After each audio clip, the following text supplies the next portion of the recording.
think the API strategy is allowing us to do this in a way where we have not just this single app, but also building blocks underneath that can be used for other solutions as well.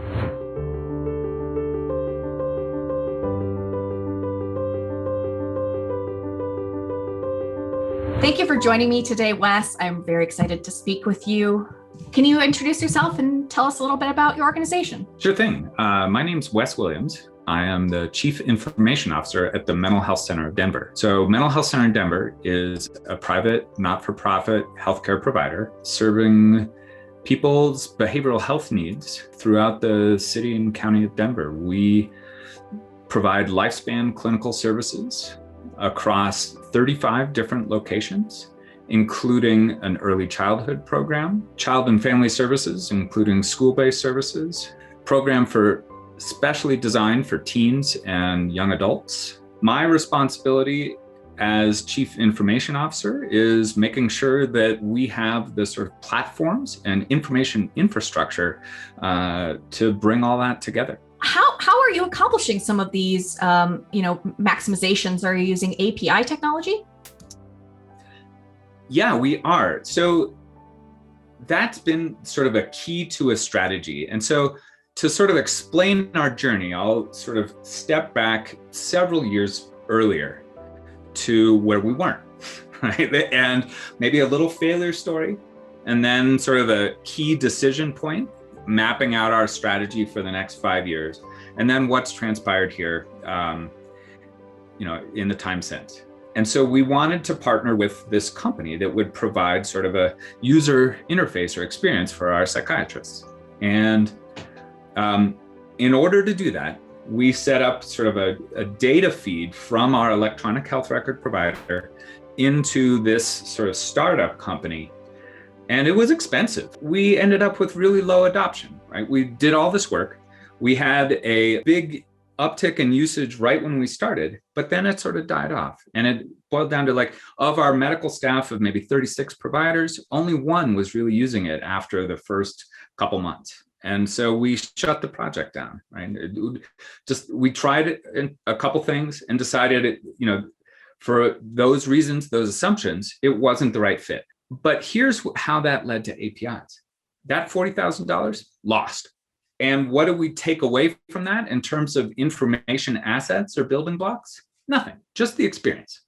Fast forward a couple years later, we're sitting down, our leadership team and our board, thinking, what do we want to accomplish in the next 5 years, right? And we talked about the access to care problem that you and I have spoken about, right? And we talked about the impossibility of hitting, going 500% our current size.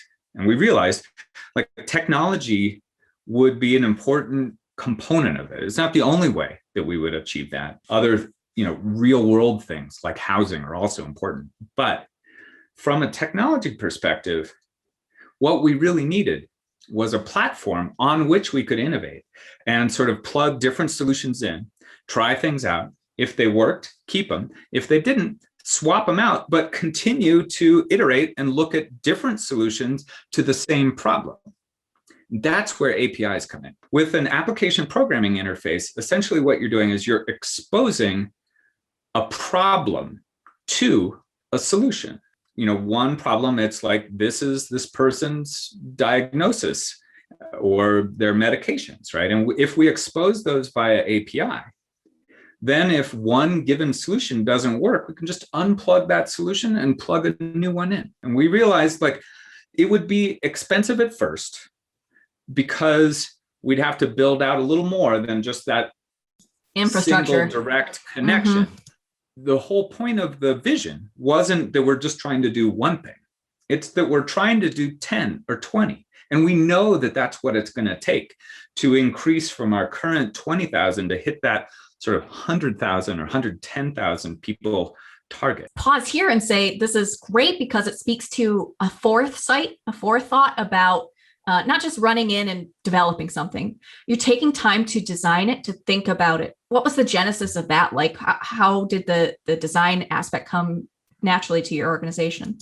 We learned about that strategy from a couple other sort of experiences where And so I'll actually start with like the shape of our electronic health record right now versus our legacy system, right? And the system is on its last legs. It does basically anything that the staff could have asked for, but it's barely surviving, right? And the performance is painful. And the training for a new person to come in and figure out how to use it, painful. Yeah. No. And so we realized and the other component of that is the landscape was shifting. There are all these sort of federal incentive programs at this time with new standards being adopted. Our vendor on that legacy system was saying, well, your system's too customized. We can't help you with that. You're on your own. So we realized we needed a better information strategy where we partnered with a solution that would sort of move along out of the box, but where we could leverage APIs to enforce our own business rules, right? Local and state specific rules and contracts, as well as our own operational business rules, right? And so we selected an EHR that allowed for that kind of interface. And we saw the results, right? So over the last 6 years, we've been on this new platform. And I would say it's delivered that, right? We've been able to configure the system using APIs to be able to make sure that we can enforce business rules at scale without a lot of manual auditing, while still having a product that moves along and the vendor can upgrade, right?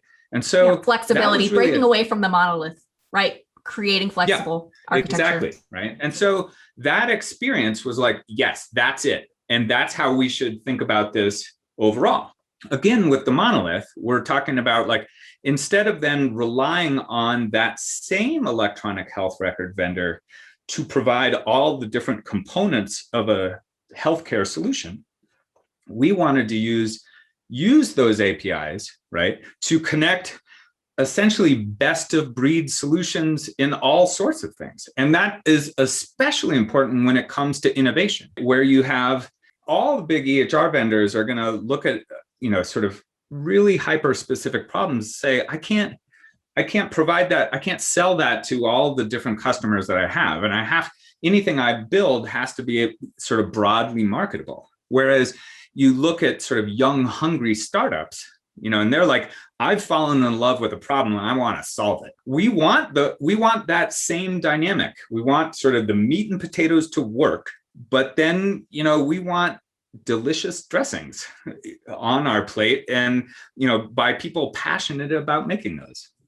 Oh, you want the full dressed, I think they say in Canada. That's exactly sort of the thing I want to get to is, so now you're at a place where you have an innovation platform. Tell us how you're utilizing that and what sort of infrastructure and systems you're connecting to your innovation platform. That's been, in particular, really influenced by COVID and what's transpired over the last 14 months. We set this strategy in place, right? We're going to build out APIs, and in particular, we're going to look at the fast healthcare interoperability resources, or FHIR APIs, because we know that that's the sort of emerging standard. We looked at, in the before times, we looked at, well, how can we prove this out? What's a simple use case that can, help us become more efficient? And one of the pieces of workflow we looked at was with our nursing staff. As people would come in, right, they would take vitals, but where they would actually get the vitals before they would see their psychiatrist was not at the nursing station where the computers were. Outside of your organization. So excellent use case. I'm so glad that you were able to launch that in the midst of one of the worst things to ever happen to all of us. Excellent. So what I want to pivot to is a question about adoption. So you said you've had challenges in the past. Are things improving on the adoption front, or are you still experimenting? They're improving, but we're still experimenting too. That's been actually a big piece of the story. Next Monday, we're releasing version 2.0 of the telehealth app. What I will say is actually version 2 was also a big release, major release, right? So both of them aimed at bringing adoption up. We took what we'd built, this sort of API app-based structure.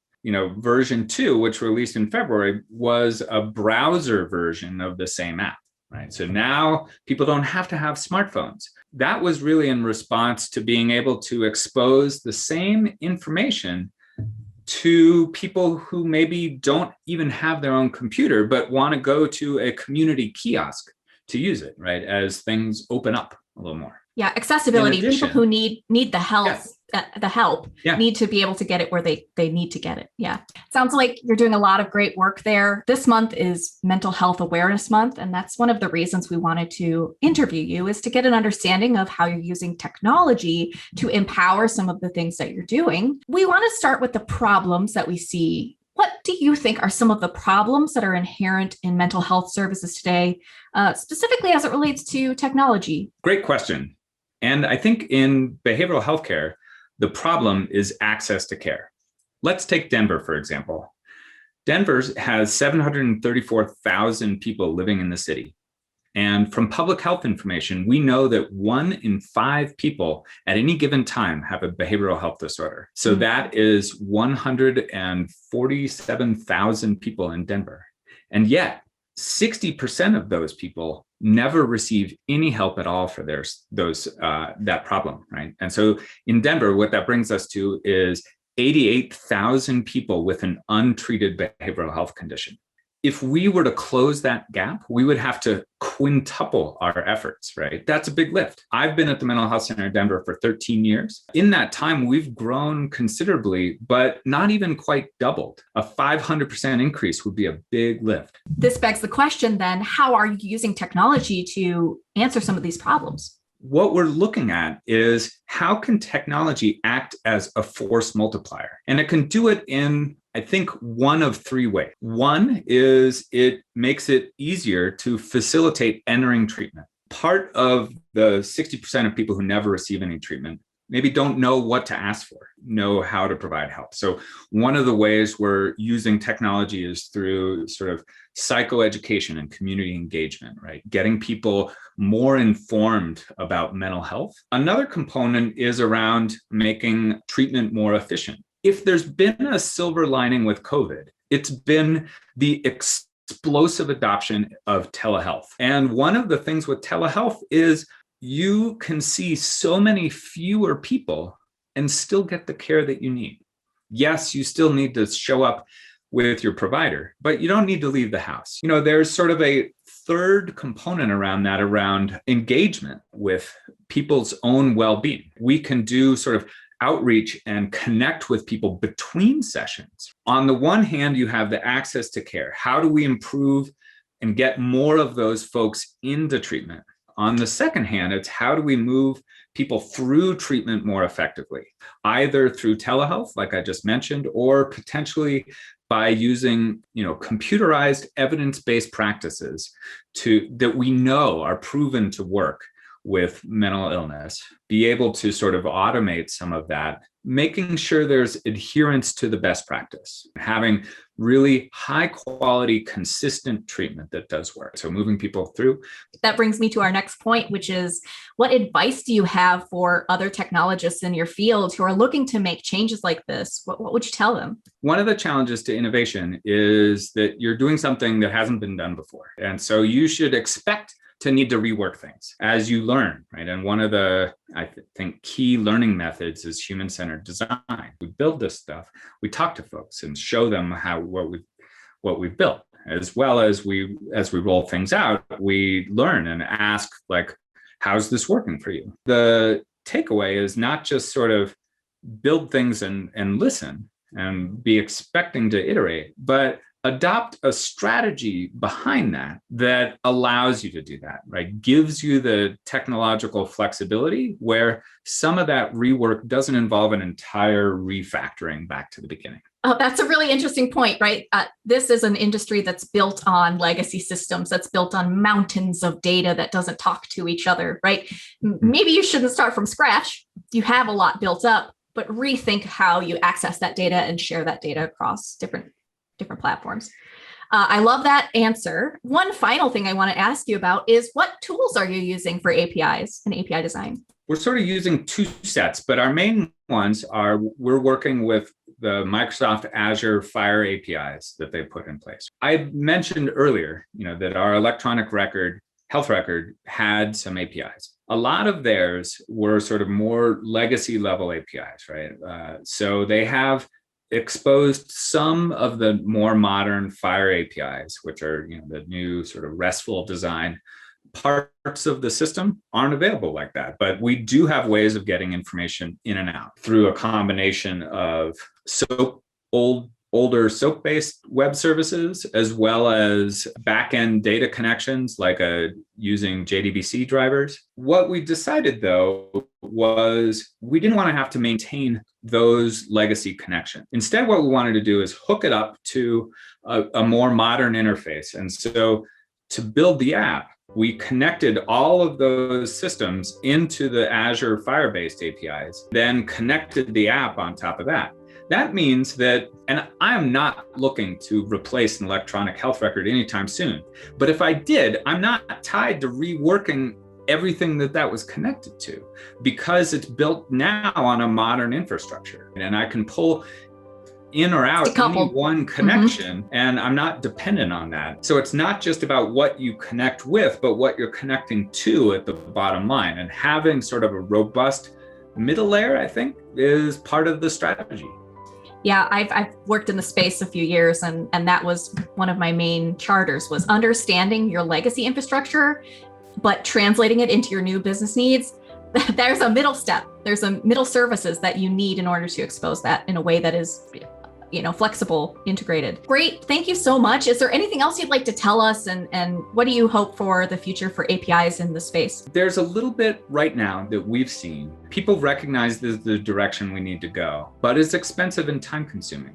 What I see is, people opening, innovators opening things up, sort of more traditional vendors not getting the uptake. We, for example, see sort of adherence where you might have like read-only APIs, where really you need bi-directional APIs, where we can both read the information out to present to the, for example, person receiving services, but also maybe write back in. So, on the telehealth app, having them fill out a form or questionnaire and write back into the electronic health record, here are the answers, so that now I can present it to the clinicians within their workflow. I think we're getting there, but it's hard to be patient. Wonderful. Thank you so much, Wes, for joining us today. I really appreciated our conversation. Have a great Mental Health Awareness Month, and good luck with V2. Thank you, Anna. Thanks for having me. Thanks.